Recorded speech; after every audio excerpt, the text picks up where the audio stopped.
Shalom. First, I'd like to give all praise unto Yahweh Hashem Yahushai, and double honors unto the apostles and elders at Great Millstone, and honors to you brothers out there in the highways and the byways teaching this word in all sincerity and in truth.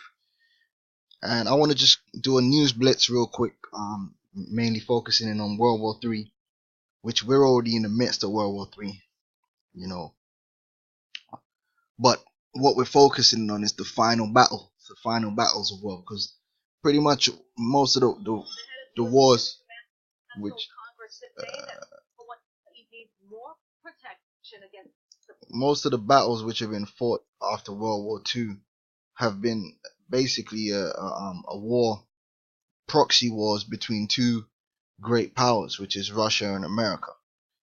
You know, that's just how it is. So these powers have already been fighting each other, you know, indirectly for a long time now, and they're still doing proxy wars to this very day. But the day's gonna come when this war is gonna go direct, you know, and that's gonna be that final stage, man. That's gonna bring great death and destruction, man. All right, so let me get Ecclesiastes 12:1. Remember now thy Creator in the days of thy youth, while the evil days come not. Because even though we're in evil times, bad things are happening at this moment, there is an even more evil day which is coming, man. A time of great tribulation, man, where great death and destruction is going to sweep across the face of this earth, man. You know, famine, the sword, all that stuff is going to come in its completion, and that's really going to be heralded in by what? World War III, martial law, you know, and all the things that's going to come with that. All right. It says, nor the years draw nigh when thou shalt say, I have no pleasure in them, while the sun or the light or the moon or the stars be not darkened, nor the clouds return after the rain. Because in that day, man, when all hell breaks loose, man, it's going to be dark out here, man. You know, it's going to be real dark. All right, so what I want to do is just cover some quick news going into this World War III. Now, it says here, from freebeacon.com, senators told North Korea nuclear threat is urgent. And of course the threat is going to be urgent, because they require this urgent threat in order to continue to position themselves for the war which they know is inevitable with Russia and China and their allies. So right now what they're doing is they're using the threat of North Korea to position themselves, to pre-position their military. That's what it is. This is chess. This ain't checkers. Alright, so in order to do that, they need to justify why they're doing it and using North Korea as a smokescreen, as an excuse. Alright, so the Senate took part in a rare White House briefing on Wednesday to hear what senior leaders described as an urgent national security threat posed by North Korea's nuclear and missile programs, which all they have is a nuclear and missile programs. America already has nuclear weapons of the highest order. So what's the deal here with North Korea having them weapons? If the dude was that crazy, wouldn't he just continue the war with South Korea that he's been at a standstill at for the last 20 years or whatever? It just shows you it's all bullshit. But they need this this show to justify themselves, right? It says the hour-long secret session for all senators was held at the Eisenhower Executive Office building next to the White House, and included a brief appearance from President Puppet Trump, who made short introductory remarks. Marine Corps General Joseph Dunford, chairman of the Joint Chiefs of Staff, also took part in the session. His presence is an indication that military options for dealing with North Korea likely were discussed, and of course they are, because ultimately that's what it's going to come to. All these sanctions and all that, yeah, that's part of warfare too. But ultimately it's going to come down to metal versus metal, man. And they know this, okay? America is a very militarized nation, just like ancient Rome was, man. They're based upon their military. Alright, just like in ancient Rome, if you wanted to be very popular, you went to war. You know, Julius Caesar, Crassus, Pompey, these were all men that received a lot of their accolades from conquering foreign nations, man. And America's no fucking different. That's why a lot of these senators, a lot of them are ex-generals and stuff, and they get praised. Oh, he served his country and all that bullshit. Alright, support the troops. It says new steps by administration would include the imposition of additional economic sanctions. You know, blah blah blah blah. Like, they talk about how they want to peacefully denuclearize the Korean Peninsula, but every year they hold war drills down there, which heightens the tensions, makes things worse. But you know, it is what it is. I want to jump down to a point that they made here.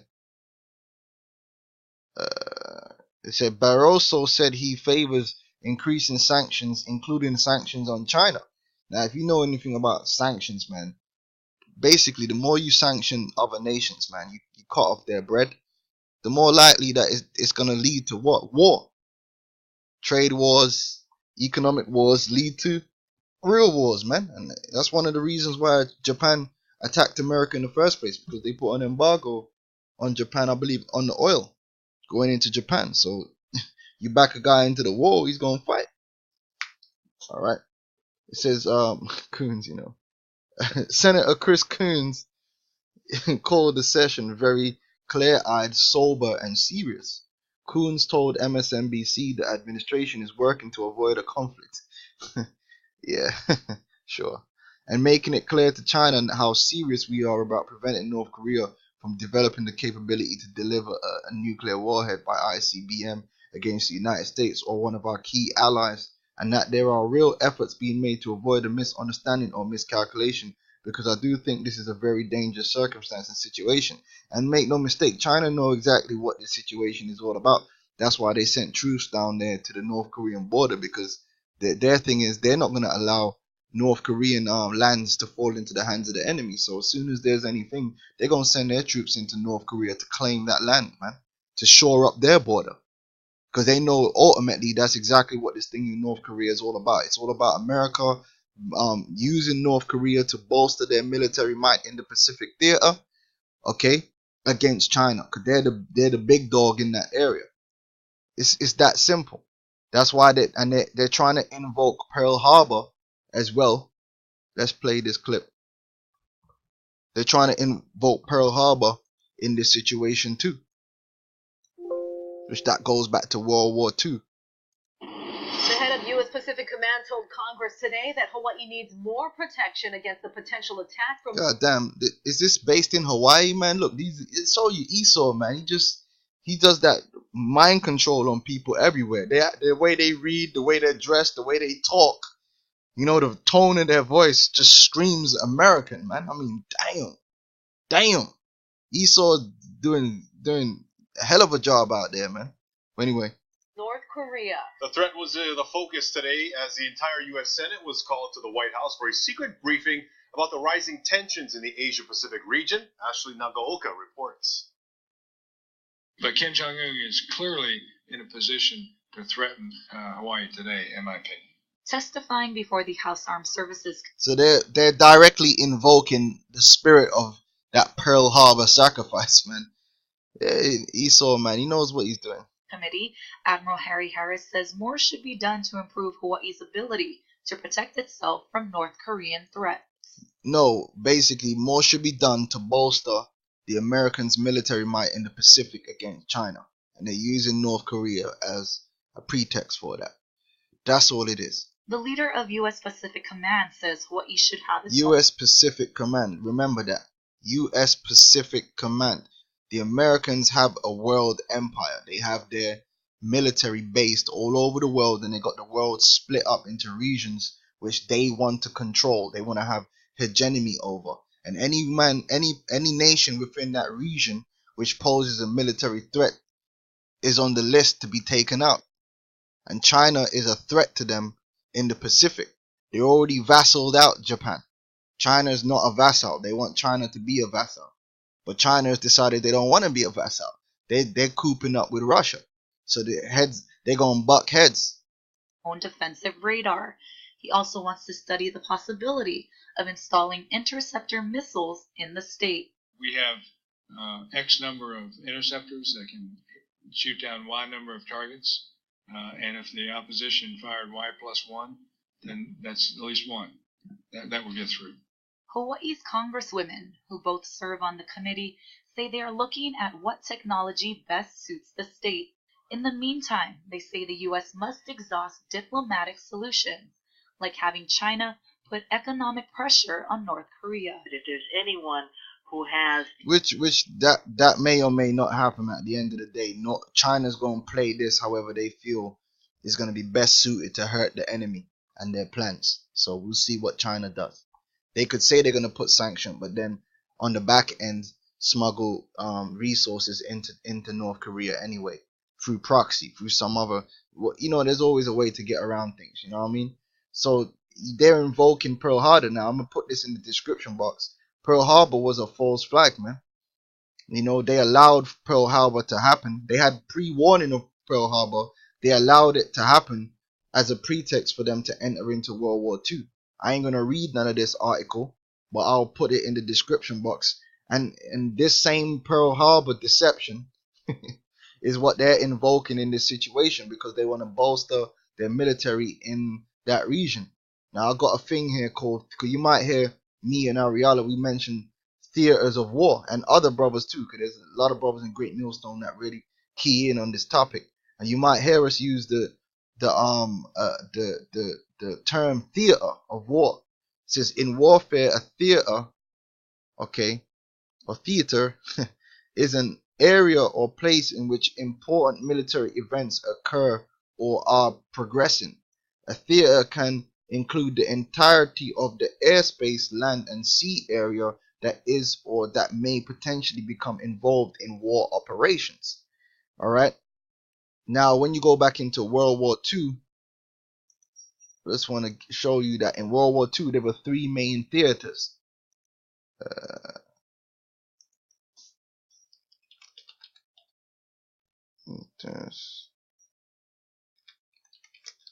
Let me show you that real quick. So it tells you here you had the European theater, you had the Mediterranean, African, and Middle East theater, and you had the Pacific Asian theater. Now World War III is going to include all these theaters plus some. That's why you got, let's get it up. That's why you got the American military has these different theaters. Okay, you got US PACCOM, which covers this whole Pacific region, including India, China. So America knows that they're about to go head to head with Russia. One of their main allies is China.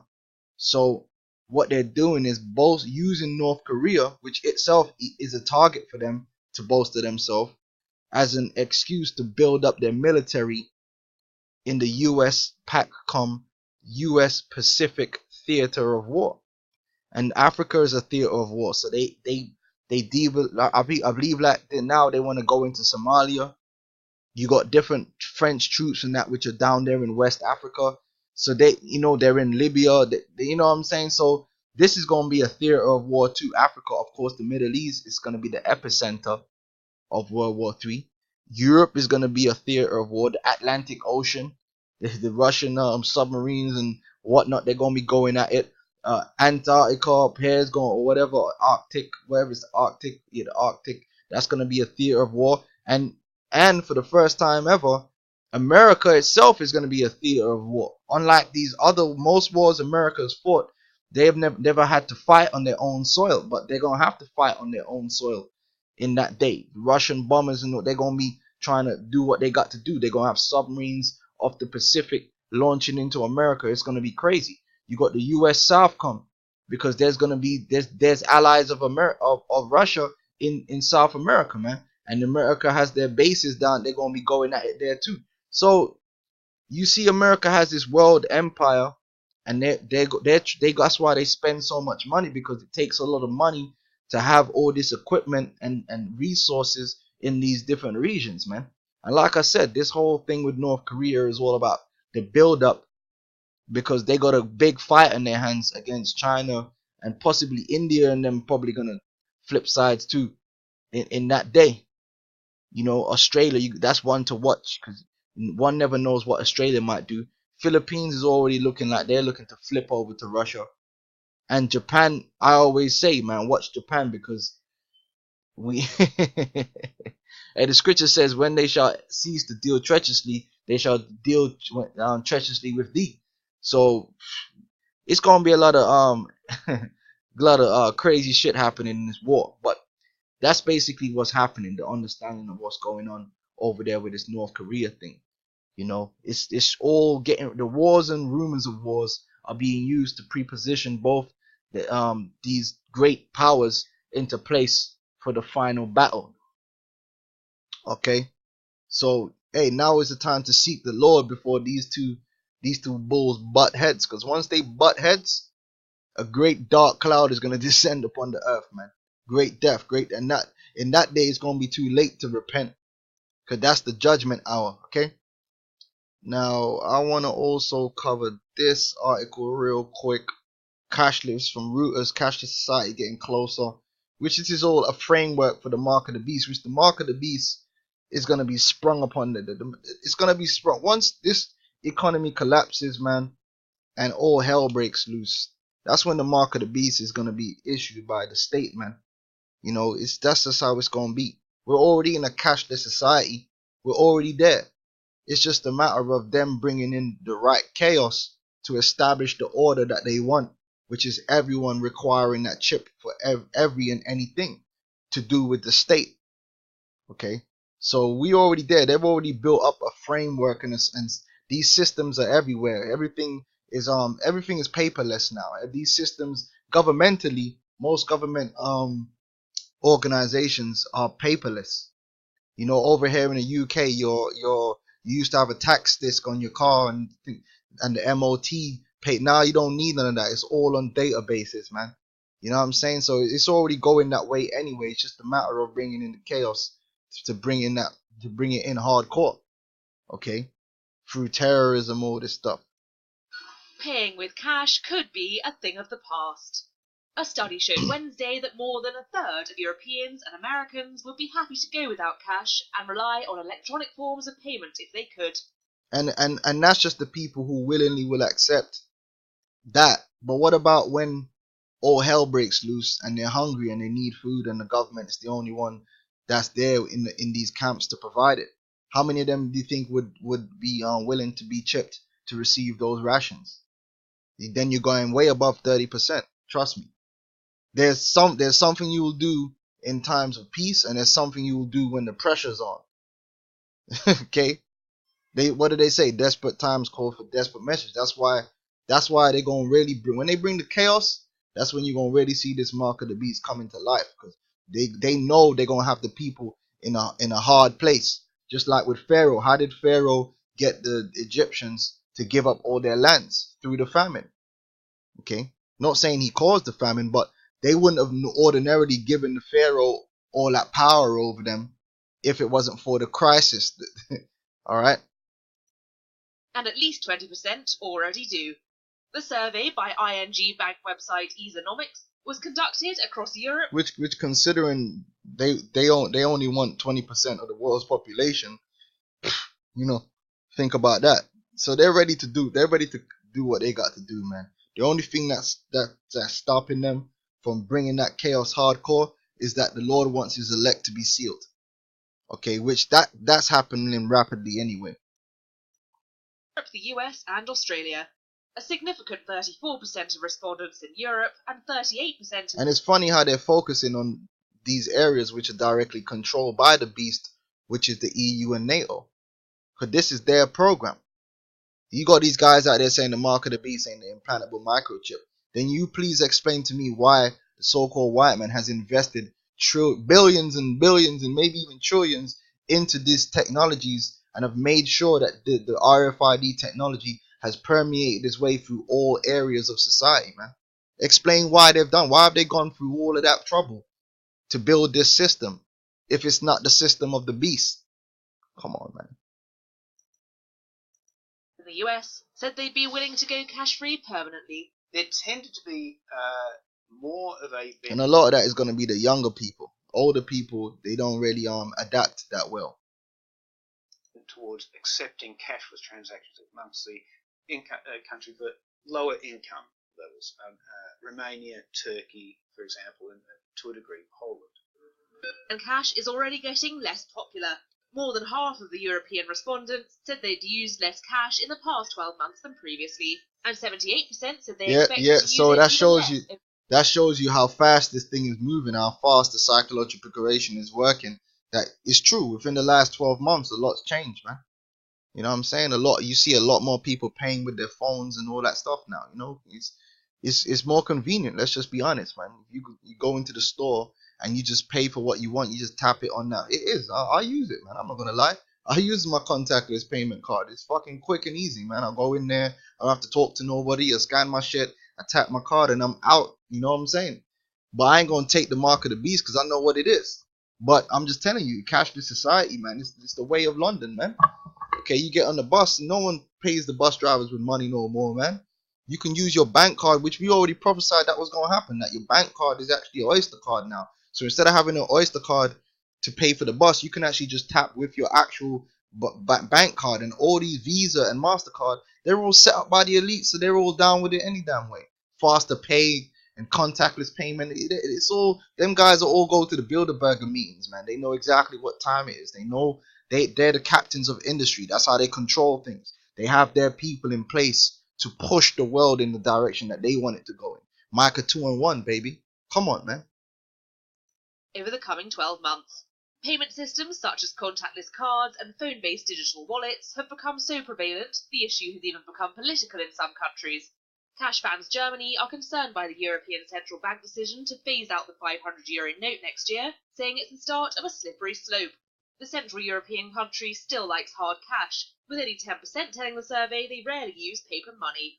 But the survey also showed that in most countries where cash is still widely used, residents were most likely to want to go cashless. In my own thoughts is, we'll never go completely cashless. But yeah, he's saying that, but he doesn't understand that they have something planned, man. It's called chaos. We can never forget this. This thing is not just going to come in and they're going to do it slowly over 200 years. They're getting you used to it and getting it ready for you. Then they're going to BAM! Hit you with all kinds of chaos. And that's, you're going to find yourself with no cash, just a chip, man. And at that line to get that bread. Okay? It's where you're going to find yourself. Or people will end up in a situation where they can quite comfortably get by for 2 days, 3 days, 4 days, even a week without No, there's going to come a time when every day people are going to be in them FEMA camps and they're going to be getting issued their rations, and their rations are going to be through that chip. There's going to be no cash, man. It's going to be done away with real fast, real quick. All these world currencies, they're going to be blown out of the sky. That whole system is going to have to be wiped. But what do they have already? They have the computers there. They have the programs. They have everything they need for resource management through RFID. That is all it is, man. I keep telling brothers, when you think about the New World Order, when you think about the mark of the beast, one of the number one words that should pop into your head is resource management. That's all it is. The control of resources by being able to quantify everything using RFID, ubiquitous RFID, and ubiquitous computing. That's all it is. Resource management. You're controlling resources. You're controlling the resources that people receive. You're controlling resources that people produce. That's why everything is chipped. When you go into RFID technology, it's used in every industry to quantify everything, to control things, so that the computers can control what's going on. Without ubiquitous computing and ubiquitous RFID, you'd have to go back to paper, which is very slow and difficult to control in real time. Okay? It's all about resource management. Agenda 21, Agenda 2030, it's all about resource management, control. When they're controlling what you buy and sell, that basically means they're controlling everything. They're controlling resources. All right, so we're rapidly approaching that time when they're just gonna say, "Fuck it, we've done enough. We've planted enough seeds. We've marinated these people enough. Now it's time to put them on that grill and finish it up." All right, and that should take you to Revelations 12 and 12. That should take you to Revelation 13th chapter from the 16th verse on down, man. The mark of the beast. So we're approaching that time. All right, everything is tied together. The economy, what you see happening with these wars, it's all ties together, and it's gonna create a perfect storm of chaos, man. And if the Yahweh Shem Yahushua ain't with you, you're gonna be caught out there in these things. So with that, I'm gonna say shalom.